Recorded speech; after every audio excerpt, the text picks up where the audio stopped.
Welcome to the Church of Now podcast, where we believe kids and students and young adults can make a difference now in the moment. We don't just ask them to be the future of the church, but we believe that they are the church of now. We're going to be talking with ministry leaders about what it looks like to inspire and tell young adults and kids and students what it looks like to make a difference now in the church. Thanks for joining us, and I hope you enjoy the podcast. Hey, welcome to the podcast. We are so excited to have Noah Herrin on the podcast today. Noah, why don't you go ahead and tell us about yourself a little bit? Matt, I'm honored to be here, man. It's great to see your face. It's been too long. My name's Noah. I'm 26 years old, and my wife, Maddy, and I live in Atlanta, Georgia. We serve on staff at a church called Neighborhood Church, where we are teaching and young adult pastors, and we do evangelism. So we teach like one Sunday a month at our home church, and then most other weeks we are on the road preaching the gospel to youth or churches or some variation of the two. And loving every second. We got a baby on the way, 9 weeks away from baby number one, and absolutely excited and terrified at the same time. So that's us. That's awesome. That's awesome. So tell us a little bit more about your ministry. I met you. Well, I first heard about you when you were at the Gathering, or not the Gathering conference, I guess just the Gathering college ministry in Cleveland, Tennessee, and came to the conference and all that. So I met you there, and I know that you're still doing some things with that age group, but probably more young adults. And I know that you work with young people. And so tell me about what your ministry actually looks like. Yeah, so man, the Gathering was not an intentionally started ministry. I gave my life to Jesus in college, and then started a Bible study with some friends, and God just, his hand was on it, and he was moving in in just crazy ways. And within a few months, that Bible study had turned into a weekly service at Lee University, where we had a couple hundred college students showing up. And then there was a pastor in town who came to me and said, "Hey, what are you going to do when you graduate in a few weeks?" And at the time, I was a bartender at Outback Steakhouse. I did not know that about you. Yeah, and I was like, "Well, I'll probably just keep picking up shifts at Outback." And he said, "Well, what if you came and you just moved what you're doing into our church, and you became our college pastor?" And so I was like, "This is amazing." I had no idea that was going to happen. And so we kept going. We named it The Gathering. And from there, I had the honor of leading that ministry for about 4.5 years. We saw hundreds of college students every Thursday night come and worship Jesus. We started doing a yearly conference where we would have somewhere between 12 and 1,600 college students come worship with us. And it was amazing. I'll always love doing college and young adult ministry, because that's where I gave my life to Jesus. I'm really passionate about trying to disciple that age group, because I think that a disciple that truly falls in love with Jesus at that age has such a high return on investment with them going out into their vocation, into the workforce, starting families of their own. It's not just affecting one person, it's potentially affecting generations of Christ followers. And so I'm really passionate about it, and learning a lot now in year 5.5 or 6 years, I guess. But now in Atlanta, we do an online Bible study on Monday nights. And our vision is to disciple 1,000 young adults by the end of the year. We've got a few hundred young adults who we've resourced with Bible studies and all sorts of different like biblical literacy resources. And then we just teach the Bible for about 15-20 minutes and talk through it. And different small groups around the country gather in their homes, and then they talk about what we talked through after we hang up the Zoom call. And so we've been putting a lot of effort into that this past year with COVID going on and everything. And then we actually launched a young adult ministry here at my parents' church called Neighborhood Young Adults in Atlanta. And so, man, it's been a blast. I love young adult ministry, love next gen ministry. I just, I think it is the best, and I know I'm biased, but I don't think there's any comparison. So Yeah, that's awesome. Didn't know that you went from bartender to pastor. That's yeah, pretty hilarious. that's not something I share too often, but yeah. I love that. That's great. So you obviously work with young adults a lot, work with college students, and even you speak with students a lot too. What do you feel young adults need to hear in our world right now? Man, I we're seeing this struggle for truth Yeah. in our world, and your truth, my truth, all those things. And as followers of Jesus, you and I know that there's one truth, and it's based off of God's word, and that is not just like some moral compass that leads to a better life, although it does lead to a better life. That's something that affects and permeates your entire being. It leads to a healthier life, but it also leads to life eternally, etc. And so, you know, the past 10 years, 20 years, there's been this shift in the American church of like, let's try to make everything as packaged as possible for the next generation. Like, let's make it easy so that they won't not come to church. let's Yeah. let's make it culturally relevant, engaging, all those things. And that strategy is clearly not working. And so I'm very passionate and excited about the practicality of like teaching young people to read the Bible Hmm. for themselves, teaching biblical literacy, teaching that a good relationship with Jesus actually takes effort, and kind of challenging the next generation. My wife and I have seen firsthand that uh, the next generation wants to be challenged. They're not looking for easy. They're getting easy in every other area of their life. I think one of the ways that the American church can really be countercultural in a way that's attractive is to challenge young people to be better, to become more, to pursue Christ with excellence. And so I like to use the example of if my wife and I, our marriage, we've been married for a little over 2 years now. And if I just stopped putting effort into that relationship, it probably wouldn't lead to a good marriage. And so we cannot expect a beautiful relationship with Jesus, an intimate relationship with Jesus, when we put forth surface level effort. And I think that's a lie that the next generation has heard from the church, is that like, hey, just come on Sunday mornings, hey, catch this YouTube clip on Instagram. And, Yeah. if you don't have time to read your Bible today, we'll just, listen to this 1 minute prayer. And it's like, hey, Yeah. those are great tools, but like, that's actually not it. Like, let's challenge these young people. Right. Yeah. That's great. That's great. You know, as we talk about young adults and having those opportunities to grow in their faith, what was that like when you were growing up? I know that you are with your dad at his church, and I don't know what the history there is, but it Yeah. seems like you grew up in church a little bit. You've been around it enough. Did you have opportunities growing up to be involved in the church, and to make a difference and maybe even lead in some ways? Yeah, I did. My parents been pastors my entire life. A little bit of my kind of story is that by the time I got to late high school, 10th, 11th grade, I had kind of decided that following Jesus was not for me. I was going through the typical PK stuff, rebellious, and kind of feeling the pressure of being a pastor's kid, and all those things. But I did lead a little worship at our youth group as a young kid, and that was a great learning curve.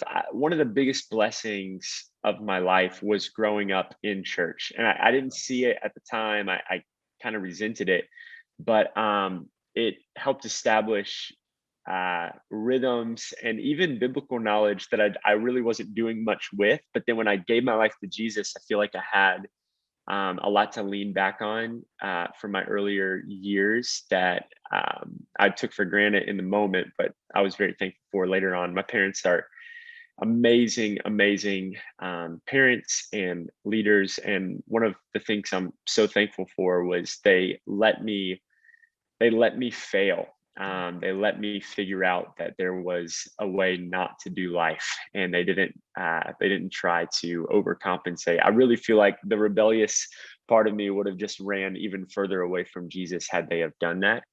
But they kind of gave me my space and let me discover Jesus on my own. Yeah, that's great. And so you talked about this a little bit, but how would you say that growing up in the church helped you grow? I mean, obviously you kind of Mm, step back from it for a little bit, but you said yeah, you came to faith in college, yeah, or said you officially came to faith. yeah. So you talked about a little bit about how that helped you, but how specifically, how did that help you grow into the person you are today? Yeah. I think early on it was all about community. It was just like it was very simple. It wasn't as as related to like spiritual depth as it was just like I needed community. Like I needed friends who wanted more, who wanted better. And that was huge for me just to be like around people who were living lives that that not only mattered, but they lived lives that were desiring more than just what the world was offering, and opened my eyes that like you don't have to be weird to be a Christian. Like I just, when I was in high school, around a lot of weird Christians, and I was like, I don't want to be like that. Like if Mm, I don't understand. And so being around people who love Jesus, but they also like had a great time and had cool jobs and all that. That was a initial thing. I think in college, when I really gave my life to Jesus and started pursuing the Lord, I was involved at a church, a smaller church, where I saw how um, like biblical principles and just like healthy rhythms could really affect your life in a much better way than just like going to church on Sundays. Like I watched firsthand our pastor's name was Pastor Todd, and watched firsthand how God's hand was just all over his family, the favor, the peace that he walked in, the way that he could walk into a room and you just felt joy. And I watched as he built his life on prayer, he built his life on Sabbath, and all these things that are like, you know, I feel like the Christian the American church sometimes paints as like these rules that you don't have to follow. It's like, yeah, like you're not going to go to heaven if you keep a Sabbath. Like that's not going to get you to heaven. Prayer life is not going to get you to heaven, but those things could really help your life. Those things can really affect the way you follow Jesus on earth. And I got that modeled to me by mm. an amazing local church community. So Yeah, that's great. That's great. This is the Church of Now podcast, and so it's important that we talk about how we're all part of the Church of Now. yeah. But before we kind of get there, I want to ask you, when I say we are all the Church of Now, what does that mean to you? Mm. Well, I think it's easy to someday yourself out of a life. I think it's easy to someday yourself out of a relationship with Jesus. It's easy to someday yourself out of being used by God. That was a lie that I listened to for about 6 months. I gave my life to Jesus senior year of college, and then immediately felt like I was supposed to start that Bible study, but kind of put it off because I was like, I'll do it when I graduate. And Yeah. um, I think that's where my mind initially goes. Is like you're not the church of 6 months from now or the next season of life when things get easier. You're the church now. Uh, a lot of times we say things like the next generation. I even said it earlier, and that's a bad practice because um, I believe wholeheartedly that the next generation is where revival is gonna start, and that's because they are the now generation. What Mhm. I mean by that is like you never have more influence than you do when you're in high school. Yeah. Like I'm repeatedly blown away by how much influence an 11th grader can have, and I don't necessarily mean like social media followers, Right. whatever, but um, when a 26-year-old like me gives their life to Jesus, people notice that. Sure, like your family notices that, friends notice that.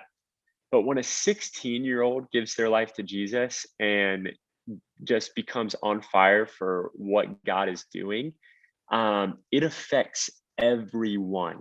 Yeah. Mom notices, your grandmother who has never stepped foot in a church or said that Jesus is Lord, they notice. Like there's a different level of attentiveness that comes to a high schooler who, or even a college student sometimes, who says yes to Jesus. And so that's what I think of. Is like, man, like don't waste that. Like Right. if you're thinking, man, I'm the next generation, no, you're gonna miss out on a season of life where God can really, really use you in some powerful ways. Yeah. And I tell my students all the time, and I think I've probably mentioned this on the podcast, like our staff at our church, which is where I am, most of the time, uh, we have 7 or 8 staff members, and I think only 4 of them are full time, and I Mm, see them every single day. And so let's just say I see 4 people. If I don't leave the church and go out somewhere, maybe I go to the church, I go home. If I don't see other people, then I see 4 people a day. Our mm, high schoolers see 1,000 people a day. They are at school with a lot of yeah, people, and that's something that I think I knew in the back of my head when I was in school, but something I never really grasped. totally. But I mean, if you look at the influence or the potential influence that they have, they're with people all the time, and Yep. for 4 years, I mean, this is just high school. For 4 years, they're in um, a community of 1,000 people, literally every single day for what, 7 or 8 hours. Yeah. And so when we talk about that idea, hey, you're around a lot of people, you have the ability to make an influence. Yeah. I think that school, middle school, high school has the best opportunity, and has one of the old youth ministers at our church. He still goes to our church, but he talks about how middle and high school is an incredible mission field. Yeah. You know, and again, I see 100%. I see a couple people a day, and I like to get out and get away from the church and go places, but still, I don't see that many people a day. Yep. And So never probably will again, no, you know? I never will. I never. I mean, there are people in our church that work in a business or work at a hospital or whatever that see way more many people, or a lot more people than I see Yeah. every day. And so just the influence that we can all have is incredible. We just had to see it that way. Yep. Absolutely, man. You talked a little bit about what it looks like for that high school student to be a part of the church of now, but a lot of our listeners, or a lot of people, like when I was in middle school and high school growing up, we were told, hey, you are the church of the future. And maybe kind of like what you were saying, 6 months down the road, or when I graduate, that's when I'm going to start following Jesus, or when I get Yeah. married, that's when I'm going to start following Jesus. How would you say, what would you tell a listener, to help them understand that they are a part of the church of now? And how would you tell them that they have a place now? Well, I think going back to like Jesus when he was here, over 2000 years ago, like the guys that he rolled with were probably in high school. Yep.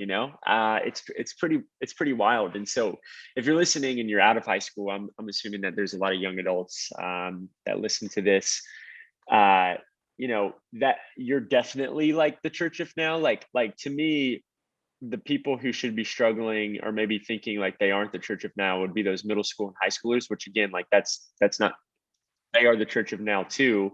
And to them, I'd say, yo, Jesus chose 12 dudes your age Yeah. to go and change the world with. And then when he left, it was, they started what we walk in today, like Yep.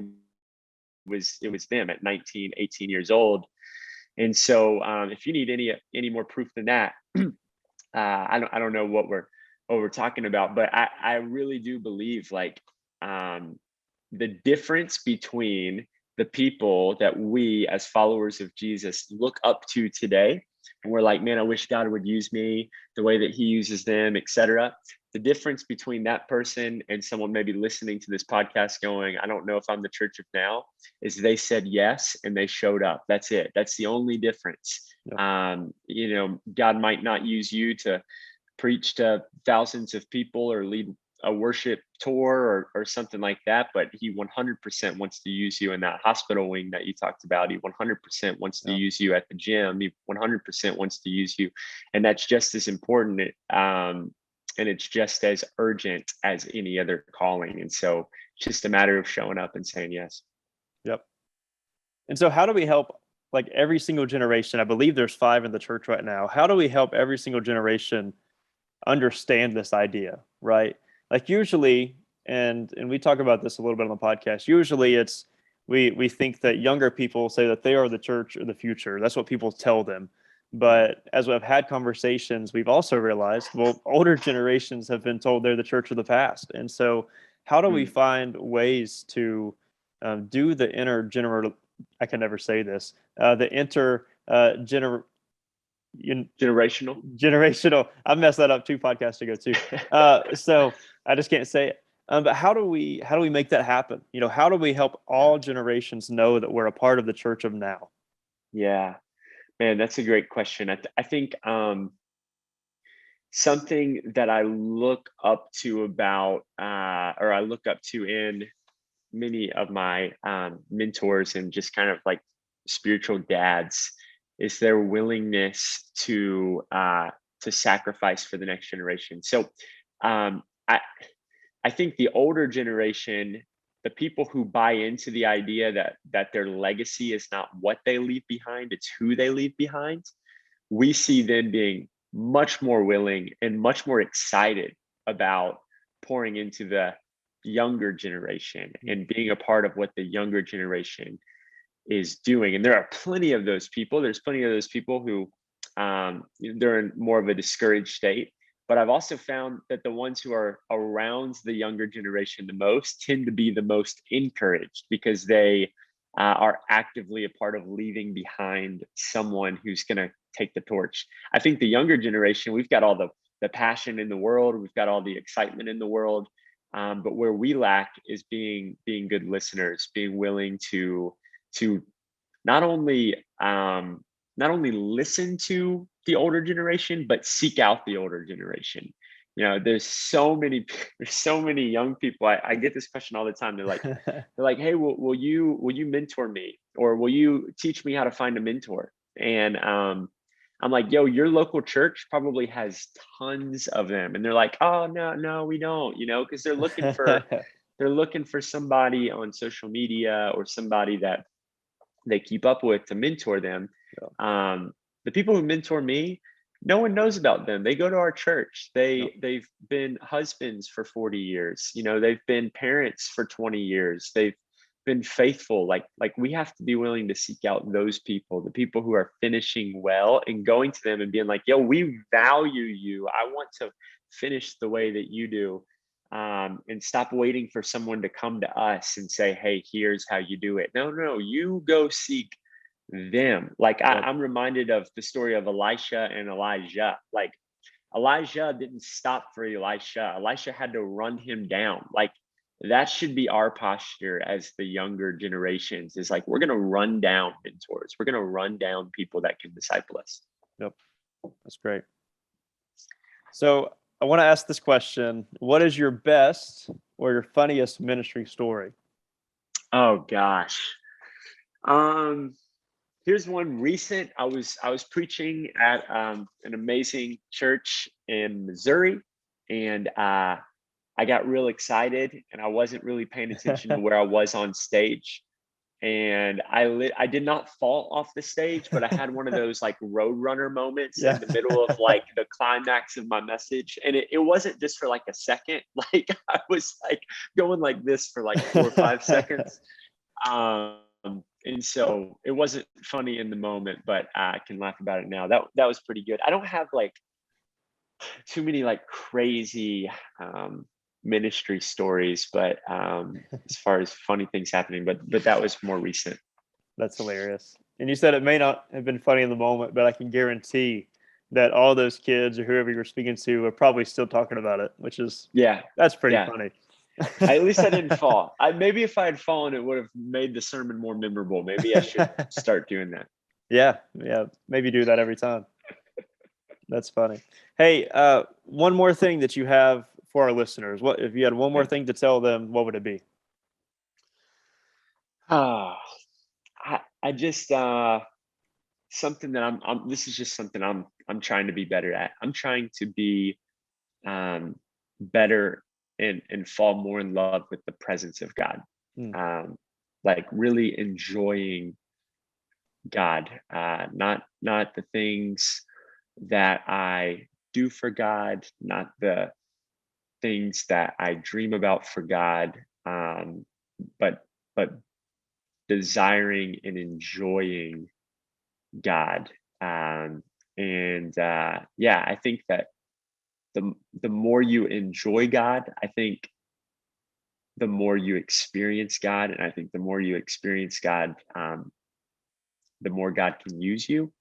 And so it all kind of flows out of that starting place of really enjoying God. The people in my life that I look up to the most, they enjoy God. Yeah. And so yeah, just trying to be someone who sees and enjoys God in the little things throughout the day.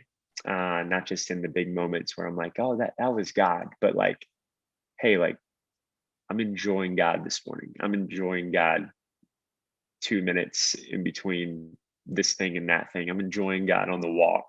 Yeah. Yeah, that's something that I'm working through. That's great. Well, Noah, thank you for being on the podcast. Always a pleasure. But appreciate your words and your wisdom into the idea of the Church of Now. Yeah, man. It was an honor. Thanks for having me, Matt.